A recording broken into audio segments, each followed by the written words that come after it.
great news today. This is news that I think blows the front door off the barn. We have been working hard with providers across the country, having conversations about them with folks like Melvin and like Dr. Pham around how we create a program that works for patients and for providers.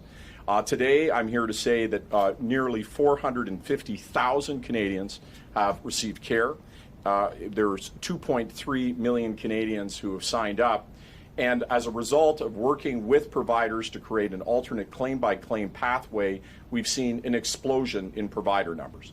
More than 6,500 new providers have participated in the program using claim-by-claim. That takes us to 19,000 providers across the country who are providing services to Canadians where they need it across the country.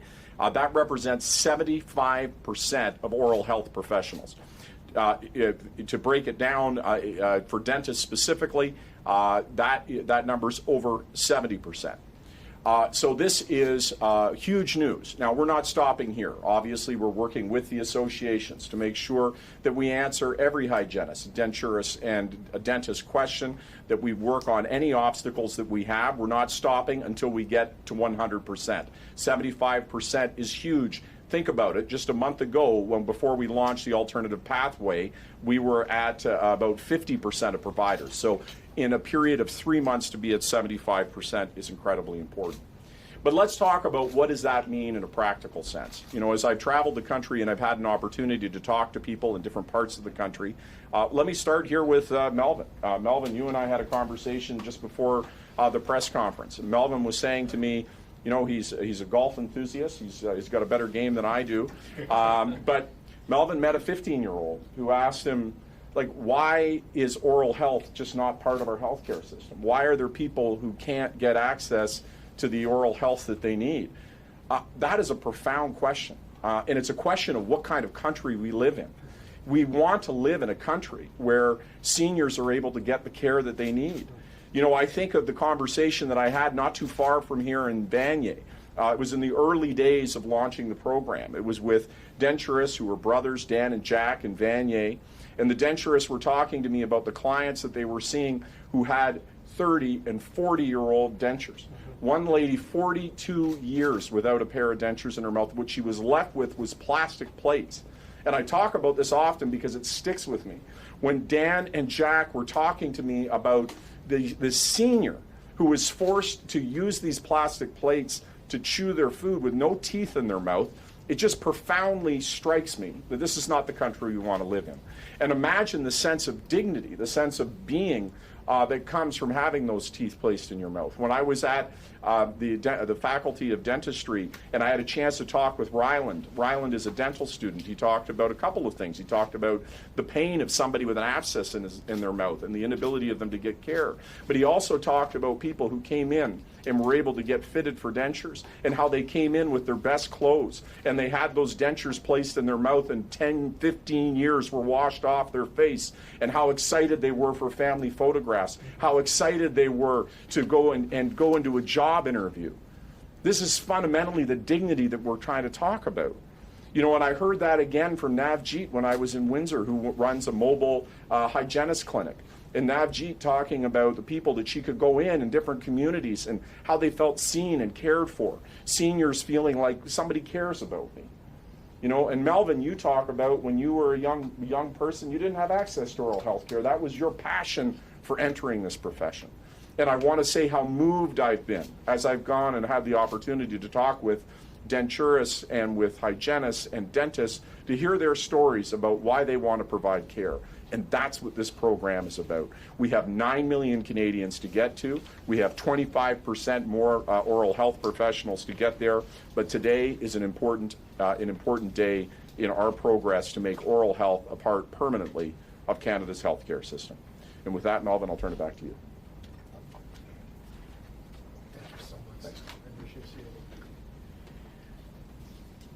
Again, thank you so much to the Minister and also the government for starting this basically, for me, once-in-a-lifetime healthcare initiative. Now I'd like to introduce to the podium the President of the Canadian Dental Assistants Association, Kelly Mansfield.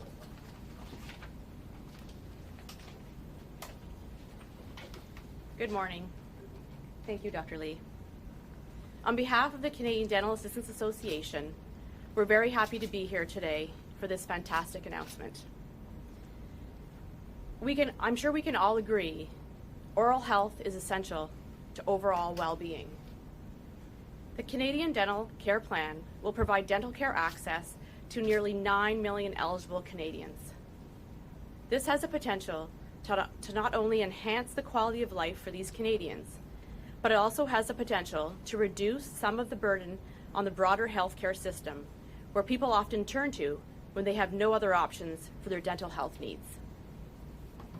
The feedback we are hearing from our CDAA members regarding the administration and clinical implementation of the CDCP has been both positive and rewarding. Several members have shared personal stories of how the CDCP has enriched their well-being and happiness. Several members, for example, one member's grandparent who hadn't visited a dentist in over 20 years, despite struggling with ill-fitting dentures that impacted their ability to eat, recently received a new set of dentures through the CDCP participating provider. This care, previously unaffordable, has significantly improved their daily life. Dental assistants, who are essential members of the oral health team, often lack coverage for themselves and their families. For them, the CDCP represents a meaningful opportunity for them and their families to potentially receive the dental care benefits they have dedicated themselves to providing for others. Consequently, widespread acceptance of the implementation of the CDCP may also contribute to reducing the dental assisting shortage across Canada by attracting new individuals to this vital profession. A longtime friend of mine, a single mother working without health benefits, prioritized her child's health over her own, like many parents do, due to financial constraints.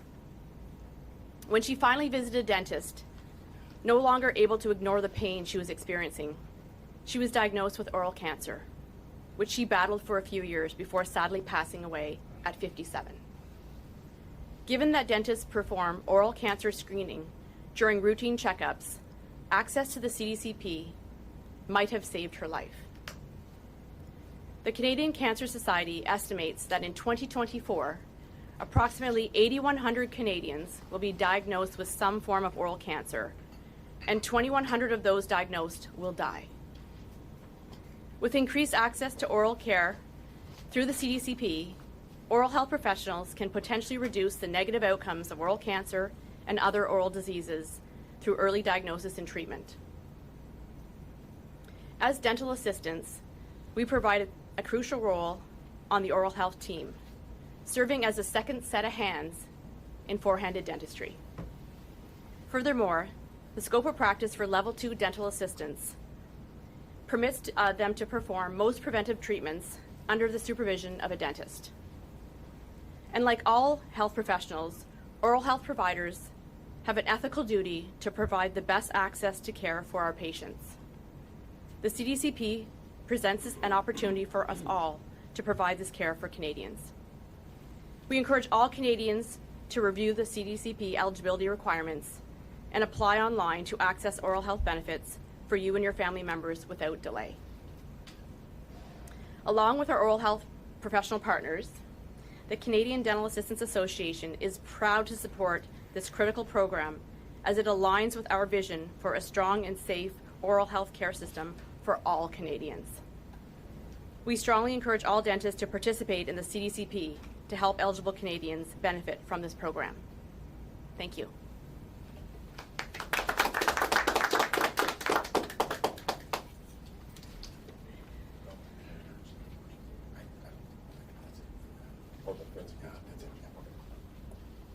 Okay, so I think now we're ready for questions. Unless I'm, Matt, I'm turning it over to you. Okay, fantastic.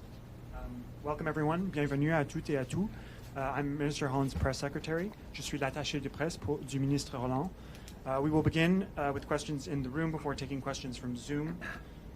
Please state your name, media outlet, and whom your question is directed to. You will have the opportunity to ask one question with one follow-up.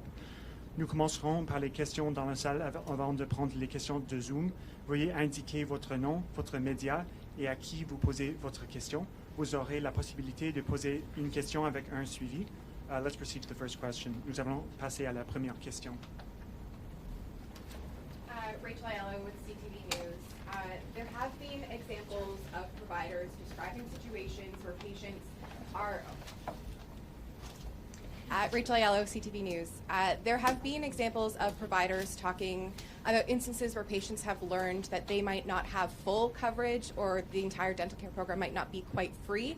So as this program continues to expand, does the government need to do more to improve the communication around this so patients going ahead know what they are and aren't going to get covered? Yeah, it's a totally fair question. And I think that, Rachel, there are folks getting care all across the country that's deeply affordable. But it's not always free. There are some instances where there's a difference between the fees, the fee guide that we have, and the fees that the professional is charging. So there can be a differential there. So I've been very clear throughout my time as minister that difference exists. It's called equal billing. And it's important that people understand that. And for the 450,000 people who've gotten care, they've been able to go in, have that conversation. They get an estimate of what the work is and what is covered. And in the vast preponderance, it is covered. It makes it deeply affordable. I was talking to somebody who had to get 4 root canals. That just is impossible to pay out of their own pocket. And there was a small cost, but compared to what that cost would have been without coverage, it would have been totally prohibitive. And what it would have meant is that person would have lost those teeth. So that's the objective of this program, is to make sure that everybody has access to affordable care. And I think one of the things that works, and one of the reasons why you've seen such an explosion of provider numbers, I mean, this is it certainly exceeds anything I could have hoped for in the first 3 months to have this level of participation, is because it's a genuine partnership. That there is a lot of times in other oral health plans, if you're an oral health provider and you're in a different community, your circumstances can be totally different in Corner Brook than they could be in downtown Winnipeg. And this plan allows you to have autonomy and recognizes that you're going to have to look at that situation. And that's part of what this provides. And I think that flexibility is a great meeting of both respecting that professional independence and making sure that care is deeply affordable. And just to follow up on another topic, there's been conversation in recent days about the use of bot farms on social media. I'm just wondering, from your perspective, is that something you're concerned about heading into the next election? And do you think the federal government or the Liberal Party needs to do more to try to combat the prevalence of these bot accounts? Well, I don't know about you, Rachel, but I mean, you go online. I don't stay very long. It's pretty toxic, and we wouldn't talk to each other on the street like that. And there are certainly forces in the world that are autocratic and seek to undermine democracy, who want to fuel divisions that are between us and get us to talk to each other in incredibly disrespectful and cruel ways. I think whether or not it's a bot or a human, when somebody is speaking without humanity, when somebody is hiding behind, username 12768, and they give you their opinion, and that opinion is toxic and makes people feel bad, then we have to think about as a society why that's allowed. It took us a long time with newspapers and television to figure out, how it worked. And there were some dark forces that used those new mediums in very nefarious ways. And I think we're seeing that here. There's too much toxic negativity. An opinion is fine, but the cruelty with which it's being unleashed should be rejected. And I think we have to be very circumspect, unfortunately, about what we see online. There are forces that are running these bots and trying to overwhelm the internet to give an appearance of a particular opinion or a consensus around something that simply isn't true, and at worst is seeking to undermine our democracy.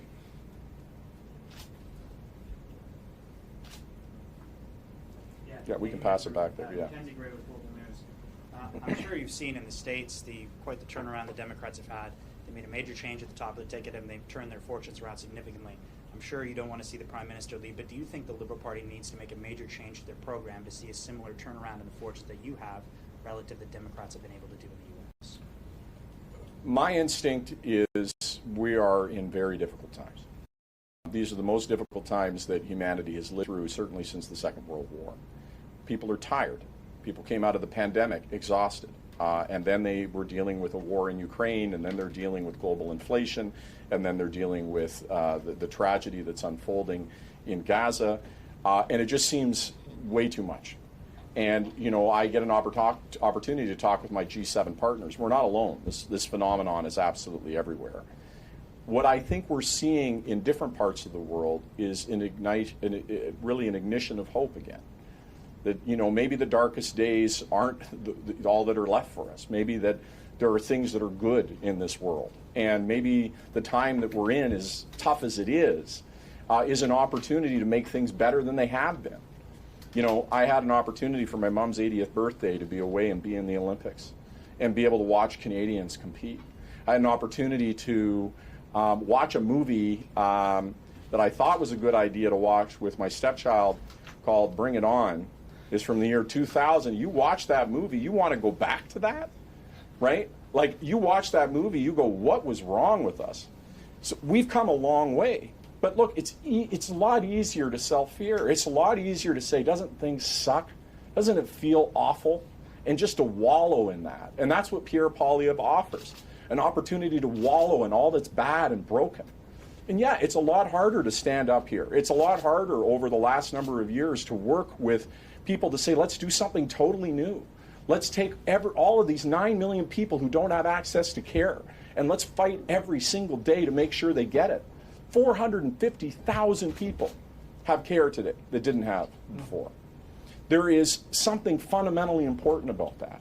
And instead of Pierre Poilievre, you know, going on about what's broken, what is he going to do about the 9 million people who don't have oral health care? What is he going to do about the cost of diabetes in this country? Diabetes costs this country over $30 billion a year. What's his plan? We have one. What is he going to do about contraceptives for women to make sure that they have access to the reproductive medicines that they need? They got no plan for that. So I think Canadians are fundamentally fair. And I think what they aren't looking for is a new slogan or, you know, a new twist of phrase. They're looking for people to deliver. And what I and my colleagues and the Prime Minister have been doing is every single day working to deliver. And I think today is an incredibly important proof point in that. How, after 9 years in government, can the Liberals in the next election convince Canadians that they are the party of hope? I think by demonstrating change, by demonstrating delivering results. I can only speak, I can speak a lot of areas, but I'll just speak in the areas in which I just did. When I go to the doors, I really believe there are two fundamental messages in the next election. The first one is take what you got, you know. Maybe, you know, don't hope for more. If you're a senior, don't hope that you're going to get oral health care or your diabetes medication. That's too much to hope for. You know, hope is made real by results. And I'll give you an example of the point that I'm making. I was in Kingston. I was at a town hall with a large group of seniors. And there was a senior, she's loving the dental program. This dental program is amazing. And another senior, I hate it. It's awful. And I said, okay, well, why do you hate it? She said, well, because now I've got a crappy dental care plan that was from my employer, and I'm stuck with it. And now my friend next door has got a better plan than me. That's the escalator of hope. Somebody who was the luckiest senior in her friend group is now the unlucky one. And so they see that things are getting better. I think what's tough is when we've gone through so much as a world, believing that things can get better is hard. You got to see that tangible proof. That's what we got to do over the next year. Over the next year, in my portfolio specifically, I've got to make sure the 9 million people who don't have care, that I have done everything, that I've worn my shoes to the ground to make sure that every person who doesn't have care gets care, or in diabetes medication, or in improving our healthcare system, improving primary care. You know, I could go on and on and on, in data. I think that fundamentally is what people are going to care about. Right now, folks are not focused on an election. They're focused on the fact that the world is tough. And, we can meet that by telling them, yeah, it's tough, and hold a mirror to it and make them feel worse. Or we can talk to them about solutions. That's a harder path. It's a more difficult one, but I think it's the one ultimately that will be more rewarding. Hi, Minister Holland. Marina von Stackelberg with CBC News. The Conservatives have put out a release about the dental care plan this morning, calling it a program riddled with chaos, backlogs, red tape, and higher costs. They do point to a survey, an online survey that the Canadian Dental Association did, which showed that nearly half of seniors that they surveyed felt that there was miscommunications, confusion over how the plan worked. So what is your response to what the Conservatives have to say here? Well, Marina, it's rich, right? The Conservatives saying, oh, there's confusion about this program. There's chaos about the only chaos of the program is from the Conservatives, right? The Conservatives saying there are all these problems. Just listen to what you just asked me and put that against the reality of what I just said. This is the largest federal program ever launched. In 3 months, 450,000 people have got care. To put that in stark terms, that's 450,000 people who did not have access to care before. This is people who have teeth in their mouth as a result of this program existing. So it's a little rich to me that the Conservatives' chief argument against this program is there's confusion and misinformation when they are the originators in chief of that misinformation, right? So I would say to them, look, fine, you want to be against this program. Okay, then be clear about it and be honest about it. The Conservatives have gone from saying it doesn't exist to saying it's too confusing. If their health critic wants to debate with me on the merits of how confusing it is, welcome. You won't find him doing it, right? What's confusing about it? It's easier to use than private insurance. Providers are getting paid in less than 48 hours. I defy you to find me providers who are using the program that are having problems with the program. But I can find Conservatives who are desperate for it to not work. And I think it says something fundamental about their interest. Their interest here is a political one. And it goes back to the question that I came before, and it's an instinct I have about Canada. I think this country is interested in results. I think they're interested in seeing us lift Canadians up. I don't think they're interested in finding divisions and trying to create problems. And what I think has been able to work, and you look at the bilateral agreements that we've done with provinces and territories, we were able on aging with dignity and on working together and on primary care, we were able to get agreements with every province and every territory in a spirit of cooperation. I think if the Conservatives want to win the next election, they should have the best ideas. If they want to win the next election, they should show how they're going to make the country better than we're making the country. But trying to set fire to things that are working because they're afraid politically it's going to be bad news for them, I just think that's, well, frankly, disgusting. What do you make of the NDP's call to the election commissioner to investigate what's behind the social media post that followed Pierre Poilievre's rally in Kirkland Lake last week? What do you make of that call? I think the NDP is certainly free to do what they're going to do. I think there's a lot of questions that have to be asked about the forces that Pierre Poilievre is playing with.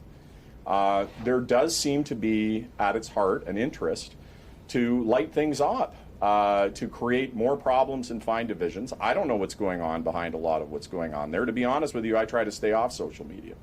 What I try to do is wake up in the morning and go, how do I make dental care work? How do I get an agreement on pharmacare?